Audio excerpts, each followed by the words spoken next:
Today we want to do an unboxing video on the Polini Thor 202 on the Radiator X frame. We're going to go ahead and unbox this unit. We're going to show you how to install the radiator, how to get it fully assembled, show you some of its features, and then we're going to go ahead and weigh it. And here is our Radiator Thor 202. Okay, so when you do get your Radiator X Thor 202, it's going to be a little bit different than the Moster 185 or the Atom 80 because there are more components on a Thor 202.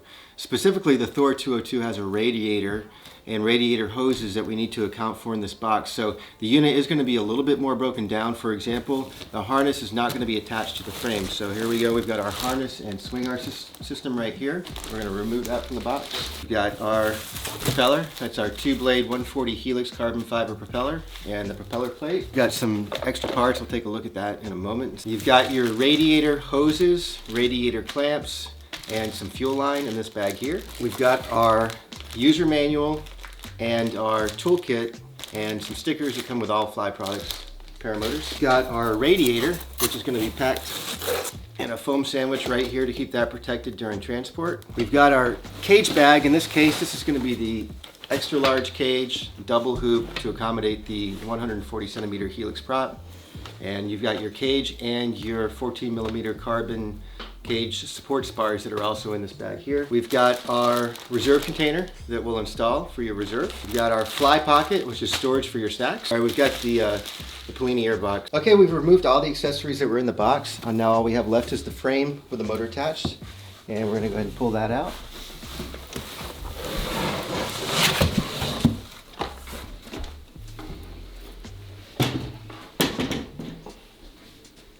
And for now, we're just going to set it up here on this ping pong table and go ahead and remove some of these other packaging materials. And it looks like we've got a box that we'll go ahead and clip that. It's got the spark plug on it. We'll get that off as well. Also inside your box, you're going to have a bag that's going to have the extra jets. This is a float bowl carburetor. It's a Delotro float bowl carburetor. So it's got the stock jet in there, but you also have 2 extra jets. So if you're at maybe a higher altitude or higher density altitude conditions and you need to retune this carb, you do have the jets in order to be able to do that. Okay, first thing that we're going to do, guys, is install the radiator. So I'm going to go ahead and take the paramotor itself. I'm going to lay it down very gently on this table, just like that. And you're going to need a 5 millimeter Allen wrench. And you're going to go ahead and loosen up these bolts right here that are attached to the top part of the engine block. Yeah, just get rid of this thing. So we loosened up the 2 top bolts that attach the engine to the silent block. We've got our Thor 202 radiator. This side is facing the engine. This side is facing forward. This is our mounting bracket. And this bracket is going to mount between the engine rubber silent blocks and these 2 black aluminum spacers right here. So I'm going to lift up as so. I'm going to slide this in. Hopefully get it lined up sort of. And then we're just going to go ahead and tighten up these bolts. There we go. So we've got the radiator installed into the proper spot. I'm going to go ahead and lift this motor back up. Alright guys, in the accessory pack I showed you, you've got your radiator hoses and you also have your clamps for the radiator. Now these clamps, you're going to have 3 clamps that have purple color on the side and 1 clamp that's going to have a yellow color on the side. And I'm going to show you guys how this is installed. So first we're going to start out with our short tube and we're going to put a purple collar on each side of the tube. And this is going to install from the cylinder head side of the engine. And it's going to go to the top of the radiator. So we're just going to push that on as far as we can. And for demonstration, that's fine. And then obviously you've got your clamps. Now these clamps use a special tool called a Click R collar tool. And that tool is going to be available on Amazon. They're about $8. We do ask that you get the tool before you try and assemble this. If you try and do it with pliers, you might do it, but you also might damage these pieces. So we're not going to go ahead and tighten these up with the tool today because we're going to put this back in the box. We're just demonstrating how it's installed. We're then going to take our long hose right here and we're going to put the purple collar on top and the yellow collar on bottom. And that yellow collar side of the tube is going to install on top of the water pump right here. And then the top is going to go to the lower side of the radiator.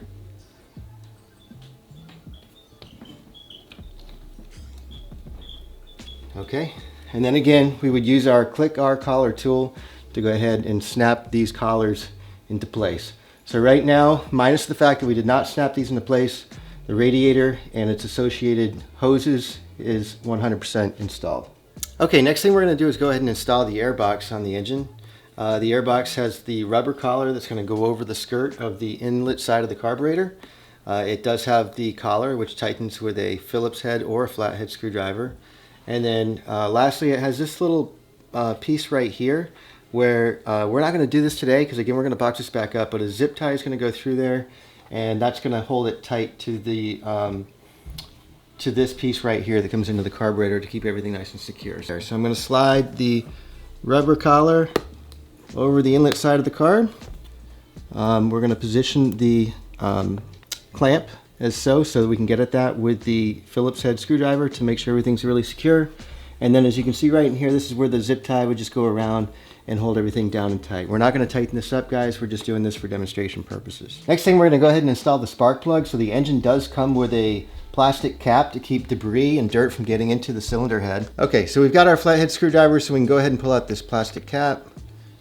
That's all there is to it. Put our spark plug right there. And when you see these spark plugs, they come from Fly Products. You can see they've already tested this engine before it was shipped. So that's why the spark plug is going to have a little bit of carbon on it already. And that's due to engine testing and verification before it went out the door. So obviously we're just going to hand tighten that. And then in our toolkit that came with the Polini 202 Rider X, you do have a spark plug tool. So we would slide that over the spark plug and make sure it's tightened up and torqued properly. All right, we're not going to go ahead and fully assemble this on camera because you guys can go to the link below in the video and see exactly how that's done, because it's no different on the Moster, on the Rider X Moster or the Rider X Atom 80.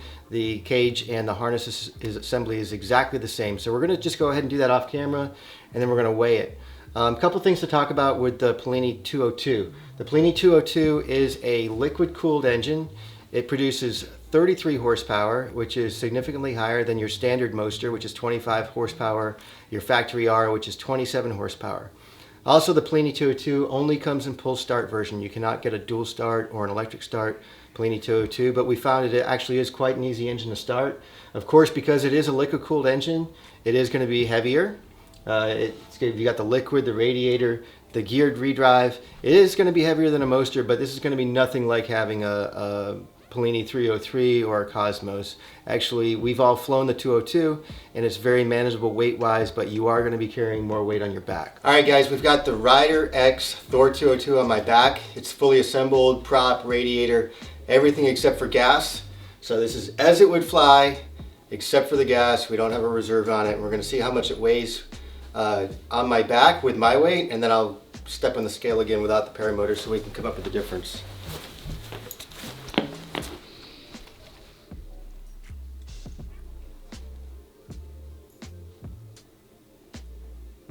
Okay, getting on the machine without the paramotor, or onto the scale without the paramotor.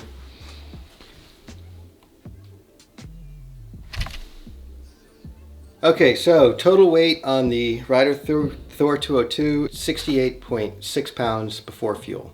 Which really, guys, isn't that bad for a 33 horsepower liquid-cooled paramotor. And a lot of guys, they get the Thor 202, you know, they're going to be bigger guys, probably 200 pounds plus, big frames, a little bit stronger, but it makes not only for a really nice foot launch paramotor, but mounted to the Flash Cruiser and being able to do tandems and solo trike on a Flash Cruiser makes it a fantastic machine for those purposes as well.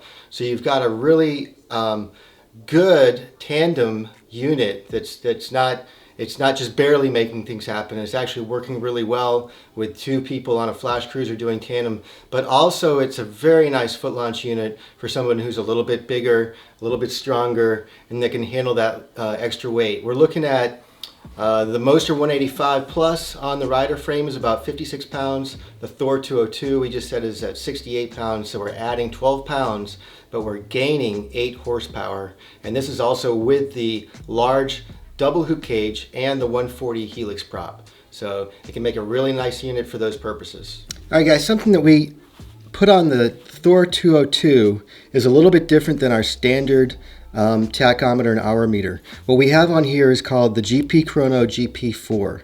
And the reason why we put this on the Thor 202 is, first off, this is a liquid cooled engine, and on all liquid cooled engines it really is helpful to know what your water temperature is when you're flying, because that's a very good indicator if the engine is running properly or if you're in danger of overheating. So what this GP4 can do is it can give you your RPMs like a normal tachometer. It can give you your hours like a normal tachometer, but it can also give you a couple of other readings. It can give you your water temperature, and right now we have this connected to a water temperature sensor on the Thor 202. Now, Kyle's going to move the camera up here. Now, if you want to tune the engine, one of your most important temperatures is going to be exhaust gas temperature. So I showed you earlier, it came with a couple of different high jets. So if you're at different density altitudes and you need to change to a leaner high jet because you're at a higher density altitude, you want to tune it and make sure that your exhaust gas temperatures are within range. So in order to do that, all we do is disconnect this lead from the water temperature sensor and we reconnect it to your exhaust gas temperature sensor.